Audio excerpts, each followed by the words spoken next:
Jai Hind aspirants, I Ruby Thakur welcome you to SSB Crack Exams channel and I am here with the new topic. आज का जो topic है that is related to Mars dust.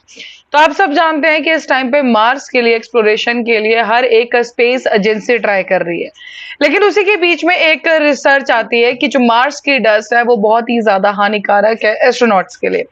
तो चलिए आज के पूरे video lecture में जानेंगे कि ऐसा क्या है कि मार्स के जितने भी हमारे मिशंस रहेंगे उनके लिए एक कुछ अलग से अब स्ट्रैटेजी बनानी पड़ेगी ताकि एस्ट्रोनॉट्स को जो है हेल्थ रिस्क ना झेलने पड़े। न्यू साइंटिफिक स्टडी एंड इसी के अंदर जो रिवील करते हैं कि एक चैलेंज है किस चीज के लिए, जो एक हर किसी का जो एक ड्रीम है, हर एक स्पेस एजेंसी का ड्रीम है कि हमें ह्यूमंस को भेजना है, एस्ट्रोनॉट्स को भेजना है टू द मार्स। लेकिन यहाँ पे प्रॉब्लम आ चुकी है डेंजरस डस्ट की।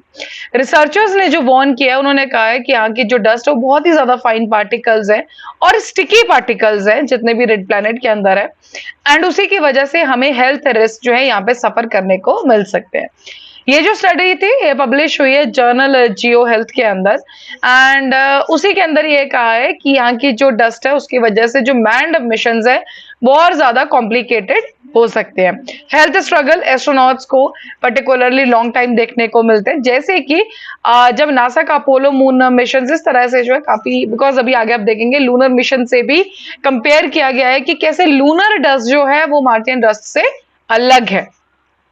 स्टडी ने कब, ये स्टडी जो इस टाइम पे आई है, वी ऑल नो नासा का जो क्यूरोसिटी रोवर है उसने डिटेक्ट किया है लार्जेस्ट ऑर्गेनिक कंपाउंड जो कि मार्स में आज तक का सबसे बड़ा कंपाउंड जो वहां में मिला है।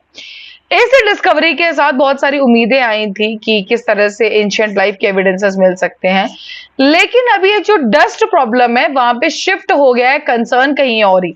हम जहां पे रिसर्च करने की सोच रहे थे वहां पे कुछ और चीजें आ चुकी हैं। मेन जो एजेंडा बन चुका है कि अब ऐसे डस्ट वाले प्रॉब्लम को कैसे सॉल्व किया जाए ताकि फ्यूचर में जो हमारे एस्ट्रोनॉट्स हैं वो लॉन्ग ड्यूरेशन मिशंस के लिए जा सके।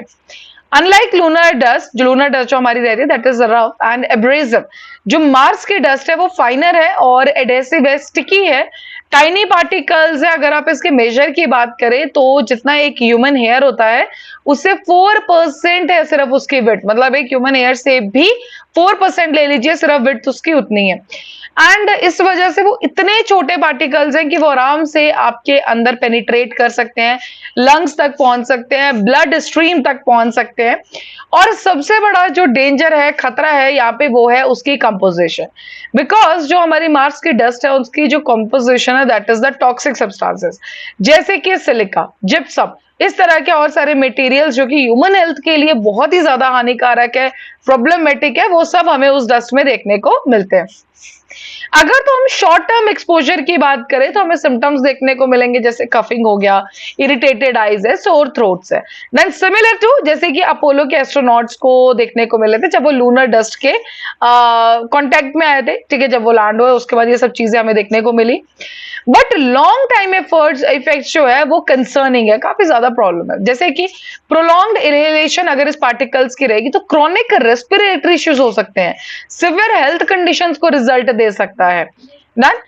अब लॉन्ग टाइम रिस्क की हम बात करें तो देखिए एक बहुत बड़ा डिफरेंस है लूनर और मार्स के मिशंस के बीच में, और वो है एक एस्ट्रोनॉट्स का टाइम जो उनको सरफेस के ऊपर स्पेंड करना है।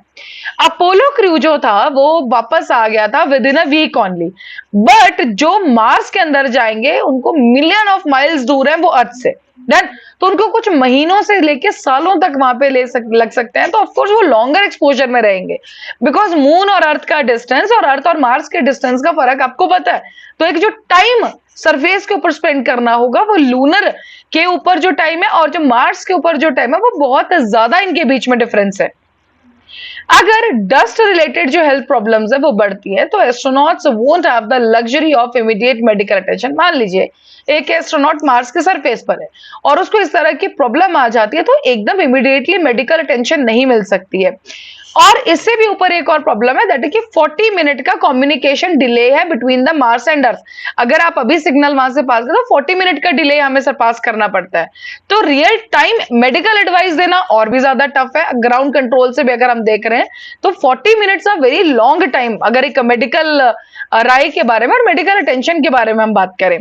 सो एक आइसोलेशन एंड इसी वजह से जो भी एस्ट्रोनॉट्स लॉन्ग टाइम के लिए रहेंगे मार्स के ऊपर, उनके लिए बहुत ही बड़ा प्रॉब्लम याक उड़ा। जितने भी स्पेस एजेंसीज है उनके सामने भी ये बहुत बड़ा प्रॉब्लम है, जिसको पहले कंसर्निंग फैक्टर है, जिसका अभी सॉल्यूशन ढूंढना बहुत इंपॉर्टेंट है। साइंटिस्ट यहाँ पे एम्फेसाइज करते हैं कि प्रॉपर प्रोटेक्टिव मेजर्स के बिना लॉन्ग टर्म एक्सपोजर की वजह से जो मार्स मिशन है उनकी सक्सेस में भी एक हर्डल खड़ा हो सकता है।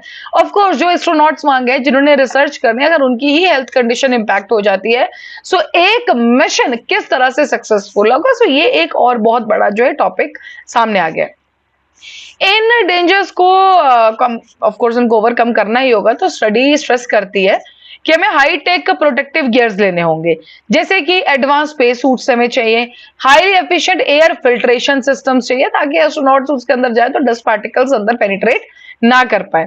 इंजीनियर्स साइंटिस्ट ऑलरेडी एक्सप्लोर करें इनोवेटिव सॉल्यूशन, जैसे कि सेल्फ क्लीनिंग मटेरियल्स जो स्पेस सूट्स के अंदर हो, डस्ट रिपेलेंट एयर लॉक्स हो, ताकि जो एक्सपोजर का रिस्क है वो कम हो सके। नासा और अदर स्पेस एजेंसीज वो काम कर रही हैं कि मार्स डस्ट को जो है किस तरह से हम सिमुलेट करें कंडीशंस ऑन अर्थ और टेस्ट पोटेंशियल सॉल्यूशंस के साथ। The hope is that by developing advanced protective equipment, astronauts will be able to safely explore the, मतलब सिंपल सी बात है, इस पर्टिकुलर टाइप में इस प्रॉब्लम से जूझने के लिए आपको अपने गियर्स ही स्ट्रॉन्ग करने पड़ेंगे कि अगर एस्ट्रोनॉट्स वहां जाते हैं तो जो उनके स्पेस सूट्स है, जो सिस्टम्स वहां पे लगे हैं, सो वो ऑल हर एक चीज काफी परफेक्ट होनी चाहिए। डिस्कवरी जो थी ऑर्गेनिक कंपाउंड की, जो मैंने आपको स्टार्टिंग में बताया था, तो मार्स साइंटिफिक क्यूरोसिटी को बहुत ज्यादा बढ़ाता है, लेकिन दूसरी तरफ एक इमीडिएट फोकस ड्रॉ कर लिया एस्ट्रोनॉट्स को सेव करने के लिए उस हार्श एनवायरनमेंट से। सो राइट प्रिपरेशन के साथ, एडवांस टेक्नोलॉजी के साथ, प्रोटेक्टिव मेजर्स के साथ स्पेस एजेंसी सब मिलकर अगर काम करें तो आराम से ओवरकम कर सकते हैं टॉक्सिक डस्ट का जो भी प्रॉब्लम रहेगा।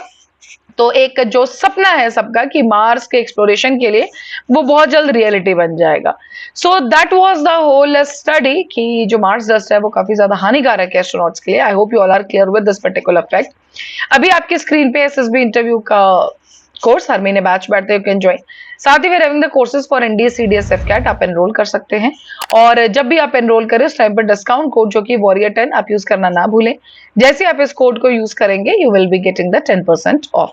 So that's all for the day. Thank you so much for watching this video lecture. जय हिंद, जय भारत। अगर आप एक डिफेंस एस्पिरेंट हैं और SSB interview, NDA, CDS, AFCAT जैसे एग्जाम्स के लिए प्रिपेयर कर रहे हैं, तो आप एसएसबी क्रैक एग्जाम्स के कोर्स को चेक करना ना भूलें। आप हमारी लर्निंग एप्लीकेशन को गूगल प्ले स्टोर से भी डाउनलोड कर सकते हैं।